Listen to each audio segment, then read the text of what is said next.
Young and the Restless Spoilers, Monday, full episodes, the 10th of August, 2026. Welcome back to the channel, besties. Today is a beautiful day, but honestly, stop what you are doing and look at me. I am literally shaking. My soul has actually left my body, and we need to talk about this now. Grab your iced coffees and prepare to spiral, because I am genuinely unwell over today's tea. You guys, I am deceased. I am literally filming this while I'm running errands, dodging pedestrians, and probably looking like an absolute lunatic talking to my phone. But I just had to jump on here and vent. The sheer level of cinematic mayhem that just went down in Genoa City has completely short-circuited my brain. We're not just watching a show anymore, besties. We are invested.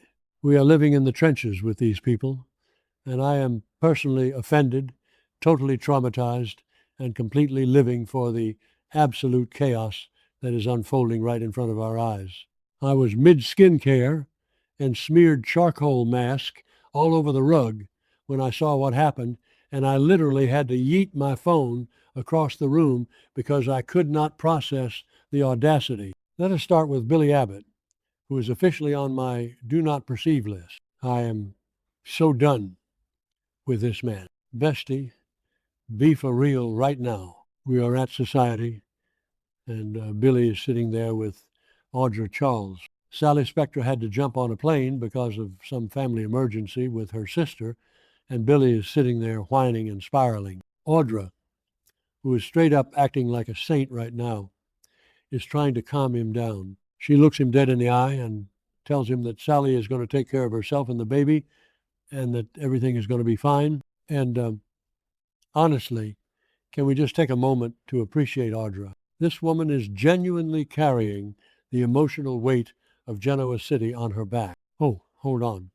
I should have mentioned this earlier, but do you guys remember that Audra secretly had a miscarriage years ago with Noah Newman? Like, my heart is literally breaking for her. She is sitting there comforting Billy about Sally's pregnancy while carrying her own unresolved trauma. The strength, the grace. But Billy, oh, don't even get me started on the vibes this man is giving off.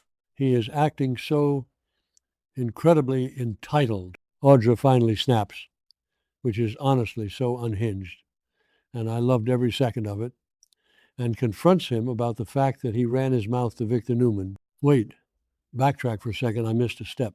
Billy found out that Sally sold Newman media to Adam on the strict condition that Victor never finds out. And what does Billy do? Because he is so blinded by his toxic jealousy of Adam, he marches right up to Victor and snitches. He completely blew up Sally's deal and put her in the direct line of Victor's wrath. And when Audra calls him out on it, Billy is completely unrepentant.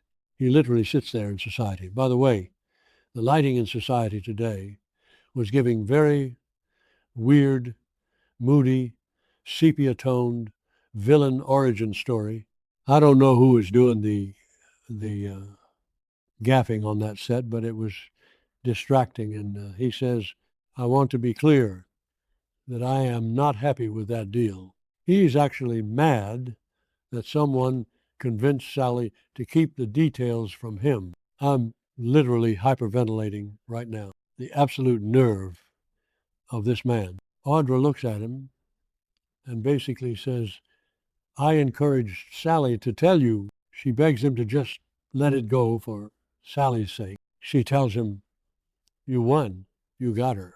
But Billy's ego is so fragile, he can't even enjoy his relationship without trying to destroy Adam. I'm calling it the villain arc is about to go nuclear. Billy is going to push Sally right back into Adam's arms, and I am going to be sitting here with my popcorn watching the entire Abbott empire burn to the ground. Wait, I'm glitching. Okay, back to the main event. Let's pivot to the Newman Ranch, because the absolute dumpster fire happening over there is giving me palpitations. Victoria Newman is sitting there with Claire, and they are talking about how happy they are for Victor and Nikki, who just jetted off to Venice for a romantic getaway after their vow renewal. Did I say that yet? Oh, my brain is mush. Moving on, Victor and Nikki renewing their vows like Victor didn't just kidnap Jack Abbott a few weeks ago and almost get him killed. The delusion in this family is genuinely staggering. They just sweep kidnapping and trauma under the rug and go to Italy. But anyway, Victoria is talking to Claire, and she notices that Claire is absolutely glowing, like her skin is flawless. She looks so happy, and Victoria asks her about Holden. Claire admits she saw Holden this morning. And you guys, the sparks between these two are undeniable. I know Holden is dealing with the massive fallout of finding out Malcolm is his dad, but Claire being his safe space is just so sweet. But of course, because this is the Newman family, the happiness lasts for exactly 2.5 seconds. Victoria gets a phone call. It's the rehab center. Nick Newman, the golden boy, the man who voluntarily checked himself in to deal with his fentanyl addiction, never returned to the facility after leaving to attend his parents' vow renewal. Send help. My soul has actually left my body. Victoria's face completely drops. The panic is immediate. Nick is out there, fully relapsed and completely off the grid. Cut to Adam Newman, who is also at the ranch. He answers the house phone, and it's someone looking for Victor. Adam says this is his son, and then he finds out that Nick is missing. Adam is standing there trying to process this when suddenly the door opens and Nick walks in. You guys, Nick looks like absolute death. The bags under his eyes, the exhaustion, the sheer weight of his addiction is radiating off the screen. Adam asks him where he's been, and Nick lies right to his face. He says he was just visiting Christian. And then, oh my God, I am getting emotional just talking about this. Nick looks at Adam and asks him for a favor. He says he thinks he's going to be in rehab longer than expected, and he asks Adam to keep an eye on Christian. He says, I need you to look out for him. Besties, I literally slid down my kitchen wall when he said this. Nick and Adam have fought brutally over Christian. Christian is biologically Adam's son, but Nick raised him. For Nick to look at his bitter rival, his brother whom he has hated for years, and hand over the care of his son, that is a man who thinks he is not coming back. That is a man who is saying goodbye. Nick admits that he cannot be the father Christian needs right now. It was such a raw, devastating moment of vulnerability. But Adam, being Adam, has to drop a massive bomb. He tells Nick that Matt Clark, the psychopath who has been terrorizing their family, has officially moved off the Newman property and is now living with Phyllis Summers. Nick's face completely hardens. You can see the rage bubbling up through the haze of the drugs. Nick says he isn't happy about the news, but he promises he is heading straight back to rehab. And then the brothers hug. An actual, genuine embrace between Nick and Adam Newman. I am crying, screaming, throwing up, but we all know Nick is lying. He is not going to rehab. He is going after Matt, manifesting a total dumpster fire by the next update because Nick is on a collision course with tragedy. Meanwhile, over at Crimson Lights, the aesthetic was giving cozy autumn vibes, but the tension was thick enough to cut with a knife. Sharon and Mariah are sitting there having this incredibly deep, emotional conversation about forgiveness. Mariah is going through absolute hell right now because Devin has filed a legal petition against her, dragging up the entire Dominic kidnapping trauma. Sharon is trying to guide her daughter, being the ultimate supportive mother, when the bell on the door chimes. In walks Matt Clark. I need everyone to take a collective deep breath, because what happens next is so foul, so deeply twisted, that I genuinely wanted to reach through my screen and strangle this man. Matt walks right up to their table.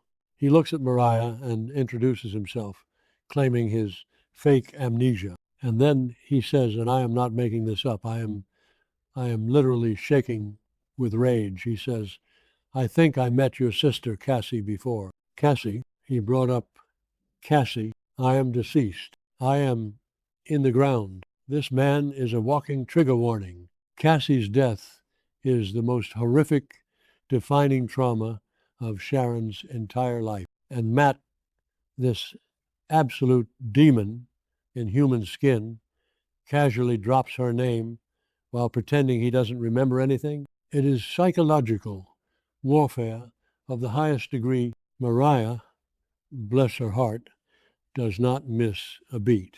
She looks at him with absolute disgust and tells him she knows exactly who he is, and she doesn't buy his amnesia act for a single second. Matt plays the victim, which is his favorite game. He says nobody believes he has changed. He wants to make amends, and he offers to help them if they need anything. Both Sharon and Mariah immediately tell him that if he wants to help, he can pack his bags and leave town. But Matt smirks and says he isn't going anywhere. He claims he has a friend in town, obviously referring to Phyllis, which makes me want to scream, because Phyllis is making the worst life choices in the history of the universe by letting this man into her home, and he says he might even have a job. Then Matt looks directly at Sharon, his eyes completely dead and calculating, and says, I never want to hurt you again, Sharon. I just want a chance to prove that to you. Mariah steps up, fiercely protective, and tells him to stay the hell away from her family and her mother. She has dealt with enough, and so have I, Mariah says. It was such a powerful moment, but you can see the absolute terror in Sharon's eyes. She is a survivor, but Matt is her personal boogeyman. Just as the tension reaches a boiling point, Victoria bursts into crimson lights like a hurricane. She is frantic. She immediately asks Sharon if she has heard from Nick. Then she spots Matt, and the Newman protective instincts kick in. Victoria marches right up to him and demands to know if he did something to her brother. Matt, of course, plays dumb and denies everything, but the seed of doubt is planted. We all know Matt is pulling the strings behind the scenes. The scene cuts, and suddenly Victoria and Sharon are rushing to the Newman ranch. They find Adam, who is standing there, looking way too calm for my liking. Victoria demands answers, and Adam tells them that Nick was just there. He says Nick spent the night with Christian and just left to head back to the rehab center. He casually mentions that Nick asked him to watch out for Christian. Sharon's motherly intuition immediately starts screaming like a siren. She is completely shocked that Nick would ask Adam, of all people, to watch Christian. Sharon looks at them and says, I can't shake the feeling that something is terribly wrong. And she is right. Women just know, okay? We just know. Victoria, panicking, immediately calls the rehab center again. She's on the phone, her voice shaking, and she gets the confirmation Nick is still not there. Victoria hangs up the phone and looks at Adam and Sharon. I don't think they buy his story, she says, referring to the rehab staff. Sharon is visibly spiraling, her anxiety through the roof, but Adam is standing there trying to play peacekeeper. He tells them, we don't need to jump to conclusions. Bestie, we are jumping. I am jumping. I am leaping. I am pole vaulting to conclusions. Nick is out there high on fentanyl, carrying the weight of the world, and completely triggered by the fact that Matt Clark is living with Phyllis. This is a recipe for an absolute disaster. Nick is either going to overdose in some random alleyway, or he is going to march over to Phyllis's place and do something he can never take back. I am genuinely unwell. This show is taking years off my life, and I am here for every single second of it. The stakes have never been higher. The betrayal is so deep. and the trauma is just layering on top of trauma. Billy is destroying his relationship with Sally out of sheer petty jealousy. Audra is suffering in silence while playing therapist to a man-child. Victoria is trying to hold her fracturing family together while her parents gallivant around Venice. Sharon is being psychologically tortured by the man who ruined her life. And Nick Newman is completely off the grid, fighting for his life against his own demons. I cannot even begin to predict what is going to happen next, but I am manifesting an absolute cinematic masterpiece of a confrontation between Nick and Matt. If you guys are not watching this in real time, you are missing out on the most insane television of the decade. I need to go lay down, maybe put some ice on my face, and try to lower my heart rate. Let me know in the comments if you are as unhinged about this as I am, because I cannot process this alone. Stay safe, stay hydrated, and pray for Nick Newman's soul, because things are about to get so dark. Bye, besties.